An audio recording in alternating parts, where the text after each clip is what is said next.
राजनीतिक दल सत्ता हासिल करने के लिए एक दूसरे को बलि का बकरा बनाते हैं। राहुल गांधी से हमारा कोई व्यक्तिगत ना प्यार है ना नफरत है। राहुल गांधी के साथ जिस तरीके से आनन फानन में कार्रवाई की गई है सरकार द्वारा, वो सरासर गलत है। लोकतांत्रिक मूल्यों का जो है हनन है, सत्ता का दुरुपयोग है। और अगर इस तरह से सरनेम लेके कहा जाता है लोगों को कि मोदी सरनेम पे उन्होंने कहा, तो जब लोग भगवानों को कह देते हैं, एक दूसरे के धर्म के ऊपर आलोचना कर देते हैं और एक दूसरे के भगवानों को जो आपत्तिजनक कहते हैं, वो तो जेल नहीं जाते हैं। रही बात जनप्रतिनिधि होने के नाते उनकी सदस्यता जो है खत्म की गई नियमता। इस नियम को अगर लागू किया जाए तो अकबरुद्दीन ओवैसी का भी खत्म होना चाहिए था, वरुण गांधी का भी होना चाहिए था। इस तरह से अभी ये आपके विधानसभा के जो सदस्य हैं मौर्य साहब, इनका भी होना चाहिए था। इस तरीके से हर सरकार में कहीं ना कहीं ऐसे विधायक, सांसद और जनप्रतिनिधि हैं जो ऊल जलूल बकवास करते हैं, उनको संज्ञान में नहीं लिया जाता है। संज्ञान में ना लेते हुए एक तरफा कार्रवाई की जाती है। और मीडिया की भूमिका लोकतंत्र की स्थापना में बहुत महत्वपूर्ण है। मीडिया को जिस तरीके से एक पक्षीय खबरें दिखाई जा रही है, अब यहाँ जो लोग आए हैं हो सकता है मैं कह रहा हूँ कि वो ये सोच रहे होंगे कि राहुल गांधी के पक्ष में जो है ये हो रही है प्रेस कॉन्फ्रेंस, तो मोदी जी के खिलाफ होगी। हम मोदी जी ही नहीं, हर उस राजनीति के खिलाफ हैं जो लोकतांत्रिक मूल्यों को कुचल कर सत्ता की धनक और भनक जो है दिखाता है। वो कोई भी प्रशासक हो, कोई भी शासन करने वाला हो। और कमोबेश जितने भी राजनीतिक दलों की सरकारें हैं राज्यों में, वो राज्यों में अपने हिसाब से दमन करते हैं। सत्ताधारी लोगों की ये सोच है और लोकतंत्र सिर्फ 15% लोगों तक सीमित है। 85% सिर्फ वोट देते हैं और उन वोटों का इस्तेमाल ये सत्ताधारी दल जो है अपने हिसाब से करते हैं। तो हम लोगों ने ये सोचा है कि किसी भी कीमत पे इस बार विपक्ष बिखरे ना, क्योंकि विपक्ष जो है बिखर जाता है। कोई ईडी से डर जाता है, कोई सीबीआई से डर जाता है, कोई किसी तरह से डर जाता है। अगर तुम्हें इतना ही डर है तो राजनीति छोड़ो और घर बैठो। जो क्षेत्रीय दल हैं अलग अलग राज्यों में, हर आदमी प्रधानमंत्री बनने के सपने देख रहा है। अरे मूर्खता छोड़ो, कोई प्रधानमंत्री नहीं बनेगा इस रणनीति से। सब लोग अपनी हैसियत के हिसाब से एकजुट होकर चुनाव लड़ो। चुनाव के बाद मतदान जो है आपस में कर लो, संसदीय दल का नेता चुन लो। अगर अभी से आप लोग नेता चुनते हो तो दूसरी पार्टी उतनी उत्साह से नहीं लड़ती है चुनाव। अमित शाह साहब ने परसों कहा कि भारतीय जनता पार्टी से मुकाबला विपक्ष कैसे करेगा। वो बिल्कुल सही कहा उन्होंने कि क्या केजरीवाल जो है किसी को स्पेस देंगे दिल्ली में, क्या ममता पश्चिम बंगाल में देंगी। तो जो अपोजिशन के बड़े नेता हैं वो एक तरह से आपको इशारा करते हैं कि तुम नहीं जीत सकते जब तक एकजुट नहीं होगे। अब रही बात ईडी और सीबीआई की, ईडी और सीबीआई एक स्टेट में हमला करती है तो दूसरा चुपके बैठा रहता है कि हमें तो कुछ नहीं कह रहे मोदी जी, फिर दूसरे का नंबर लग जाता है, फिर तीसरे का लग जाता है। एक एक करके सबको ध्वस्त किया जा रहा है। और हम तो कहेंगे सुप्रीम कोर्ट जो सर्वोच्च संस्था है संविधान की रक्षा के लिए, वो भी उतनी ईमानदारी से काम नहीं कर रहा।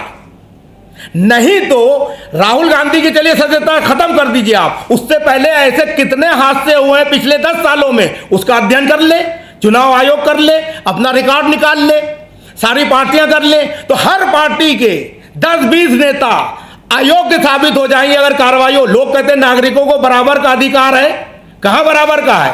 राहुल गांधी का तो फास्ट ट्रैक कोर्ट की तरह से काम हो गया। अब बहुत से दूसरी पार्टियों के नेता हैं जिनके ऊपर केस चल रहा है, अगर वो डिसीजन हो जाए तो वो आज बाहर हो जाए। इसमें कई मंत्री भी हैं, उत्तर प्रदेश के भी हैं, छत्तीसगढ़ के भी हैं। तो हमारा कहने का मतलब है कि आप एक तरीके से, और मीडिया जो ये चाहता है कि हमें, एक तो ये मीडिया कहता है कि हमें राहुल गांधी के पक्ष की खबर मिल जाए तो मोदी जी की हम ऐसी तैसी करें, दूसरा कहता है कि हम मोदी जी का महिमा मंडन करें। ये हो क्या रहा है? अरे सब कहते हो कि मैं देश के लिए कर रहा हूं, तो देश के लिए करो ना, ईमानदारी से करो। अगर बीजेपी का कोई नेता भ्रष्ट है, गलत है, तो उसको ईडी भेजो, उसके यहां भी क्या प्रॉब्लम है। आप राम राज की स्थापना करने वाले लोग हो। रामराज में ये कहीं भगवान राम ने नहीं कहा है कि आप एक तरफा कार्रवाई करो। हमें जवाब दे। कोई बीजेपी का नेता, कोई प्रवक्ता फोन उठाते हुए घबराता है। क्यों घबराता है भाई? तेरे मन में चोर है, तेरे पास जवाब नहीं है। तो धर्म जात का इस्तेमाल करके नेतागिरी हो रही है इस देश में, और चुनाव आयोग मूक दर्शक बना हुआ है। सुप्रीम कोर्ट जो कहने को कहता है, लेकिन कार्रवाई क्या करता है? सुप्रीम कोर्ट ने कह दिया कि विपक्ष का नेता और प्रधानमंत्री और चीफ जस्टिस ऑफ इंडिया मिलकर इलेक्शन कमीशन की नियुक्ति करेंगे, तो करो भाई, लेकिन उसको ये निर्देश होना चाहिए कि निष्पक्ष और निर्भीक चुनाव हो। मैं खुलेआम कह रहा हूं, रिकॉर्ड पे कह रहा हूं कि इलेक्शन कमीशन ईमानदार नहीं है। ये ऐसा नहीं है कि बीजेपी की सरकार में शुरू से नहीं है, क्योंकि वो सत्ताधारियों का साथ देते हैं। मैं खुद भुक्तभोगी हूं, चुनाव लड़ चुका हूं। चुनाव के पर्चे लोगों के दाखिल होने पे खारिज किए जाते हैं, लोगों को डराया धमकाया जाता है, शराब और इसके पैसे की लालच दी जाती है। तो लोकतंत्र कैसे स्थापित होगा? भ्रष्टाचार की जननी तो चुनाव सिस्टम है। उस सिस्टम को आप सुधारोगे नहीं। आप राहुल गांधी को अच्छा चलो सांसद पद से हटा दिया, उससे क्या हो जाएगा? उससे क्या आप साबित करना चाहते हो कि जो आपके विरोध में बोलेगा आप उसको जेल भेज दोगे? ऐसे तो लोकतंत्र नहीं चलता है, और ना चलना चाहिए। जो चीजें जो है नरेंद्र मोदी साहब की सरकार की अच्छी हैं, वो अच्छे हर नागरिक को कहना चाहिए। हमें तो मीडिया पे शर्म आती है कि साफ साफ देख रहा है कि गलत हो रहा है, तब भी जो उसका विरोध नहीं करता है। करना चाहिए ना। और हम तो ये कह रहे हैं, न्यायपालिका, कार्यपालिका, विधायिका और पत्रकारिता, ये 4 स्तंभ है। चारों स्तंभ मिलके खेल खेल रहे हैं। मैं तो चारों को कहूंगा खेल खेल रहे। 85% जनता जो है परेशान है। नेता की चमचागिरी में लगे हैं मीडिया वाले। जजों को लोग नियुक्ति का लालच देकर डिसीजन करवा रहे हैं। आईएएस ऑफिसर पीसीएस से जो अपने हिसाब से जो है प्रशासनिक धमक दिखा रहे हैं, जनता को परेशान कर रहे हैं। तो जनता कहां जाए बेचारी? जनता कहां जाएगी अपनी शिकायत लेके? पुलिस वालों के पास जाए, आदमी सुनता नहीं है। अगर इतनी त्वरित गति से सारी पुलिस और इनकी एजेंसियां काम कर रही हैं, तो मैं एक सलाह दे रहा हूं प्रधानमंत्री जी को कि 10 सालों में जितने आईएएस आईपीएस हैं, जितने एमपी एमएलए हैं, निगम पार्षद हैं, मेयर हैं, उन सबके यहाँ ईडी भेजो ना। आप अपॉइंटमेंट कर दो। बहुत बेरोजगार हैं, सबकी जांच करो। दूध का दूध और पानी का पानी लाओ। उसमें कम से कम अगर 1000 लोगों को आप पकड़ो तो 100 आदमी तो बीजेपी के भी होना चाहिए कि वो पाक साफ हैं। मैं कितने नाम बता सकता हूं बीजेपी के सांसदों के जो उद्योगपति हैं, बड़े बड़े कॉलेज चल रहे हैं, मेडिकल कॉलेज है, अस्पताल है। कहां से आ गया तुम्हारे पास इतना पैसा? जांच करो। तुम कहते हो ईडी को बताना पड़ता है कि पैसा कहां से आया, तो एक नोटिस भेज दो ना, टाइप करके सबको, 5000 लोगों को, कि बताओ कहां से ये आया। इसका मतलब पिक चूज करोगे तुम। हमें अडानी वडानी से कुछ नहीं लेना है। अडानी को दे दिया, राहुल गांधी या कोई दूसरा प्रधानमंत्री बनेगा, खत्म कर दे उसको, राष्ट्रीयकृत कर दे। रेलवे भेज दिया, भेज देने दो। जहाज भेज दिया, भेज देने दो। तुम जनता के बीच में जनता के मुद्दे लेके जाओ। मैं विपक्ष को कह रहा हूं, जनता के बीच में जाओ, जनता को जीतो, उसका दिल जीतो, और यह घोषणा करो कि मोदी जी 2 करोड़ रोजगार नहीं दे पाए। हम सत्ता में आते ही सारा जो निजीकरण हुआ है उसका सरकारीकरण करेंगे। इसमें क्या प्रॉब्लम है? इसमें कोई प्रॉब्लम है? हम करेंगे और सबको रोजगार देंगे। अब आ जाइए मीडिया पे। मीडिया पे आप जैसे लोग रात दिन मेहनत करते हो। कितने लोग बेचारे पेपर निकालते थे, नई स्कीम ला के उनको बर्बाद कर दिया, एक जगह सेंट्रलाइज कर दिया कुछ उद्योगपतियों के पास। अब सोशल मीडिया वाले बेचारे कहते हैं कि मैं आऊंगा तो भाई किराया दे दो, एडिटिंग का दे दो। वो गलत नहीं है, क्योंकि सरकार ने उनको इस लायक नहीं छोड़ा है।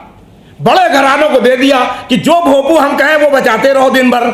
लेकिन आप लोगों की भूमिका इतनी महत्वपूर्ण है कि सोशल मीडिया से दहशतज़दा है सरकार, और विपक्ष जो है मजबूर है कि वो करे क्या। तो आप लोग तो महत्वपूर्ण भूमिका निभा सकते हो, लेकिन मैं ये कहूंगा सोशल मीडिया के भाइयों से कि वो भी कई बार ये देखते हैं कि यार इससे टीआरपी तो मिलेगी नहीं। वो किसी मुल्ला को पकड़ लेंगे, वो खड़े होकर बीजेपी को गाली देगा, कोई गिरवे वाला आ जाएगा वो मोदी को गाली देगा। ये क्या हो रहा है? अरे सोल्यूशन बताओ ना, सोल्यूशन बताओ कि ये समस्या, इसका हल क्या होगा। हमसे पूछो आप, हम बताएंगे सोल्यूशन कि इलेक्शन कैसे सही हो, अच्छे लोग कैसे चुन के आए, मीडिया वालों की तरक्की कैसे हो, यूट्यूबर को क्या सुविधा मिलना चाहिए ताकि वो इज्जत से जो है अपनी पत्रकारिता कर सके। वो बेचारे 5 जगह घूमते हैं, 500 रुपए का तेल मान लो खर्च हो गया, एडिटिंग कराई 2000 रुपए की, 2500 कहां से लाएगा बेचारा? वो नौकरी तो है नहीं, तो 2500 रुपए लेने के लिए वो जो है किसी नेता से, उद्योगपति से या किसी अपराधी प्रवृत्ति वाले से ही लेगा। क्या करेगा बेचारा? और मीडिया वाला आदमी और कोई काम कर नहीं सकता, जैसे नेतागिरी के अलावा कुछ नहीं कर सकता, चाहे किसी पार्टी में रहे।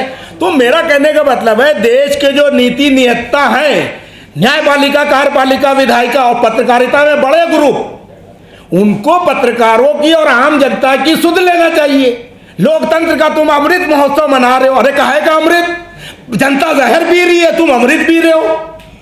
85% लोग जो है जहर पीने को जो है परेशान है, खाने को रोटी नहीं है, संघर्ष कर रही है, और सबको जो है रंगीन चीजें दिखाई दे रही हैं कि दुनिया बहुत अच्छी है। अरे हाईवे बनेगा, चलने लायक कार होगी, हाईवे पे पैदल चलोगे?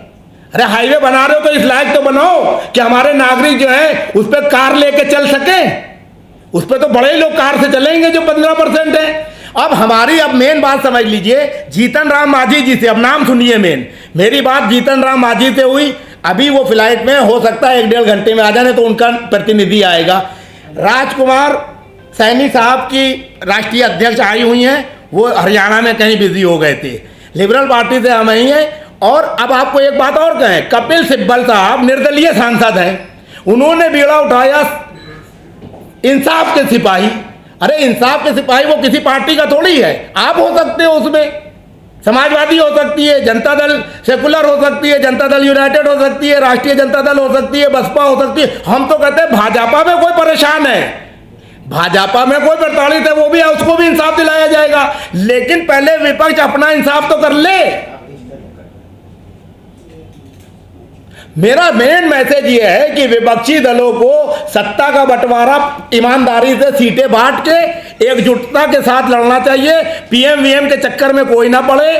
बाद में आफ्टर इलेक्शन प्रधानमंत्री जो है चुन लिया जाए और पूरे दम के साथ सब लोग चुनाव लड़ें। और मुंगेरी लाल के हसीन सपने सब आदमी ना देखें कि हर आदमी मुख्यमंत्री सोचे कि मैं बन सकता हूं प्रधानमंत्री। अरे प्रधानमंत्री बन के क्या उखाड़ लोगे तुम?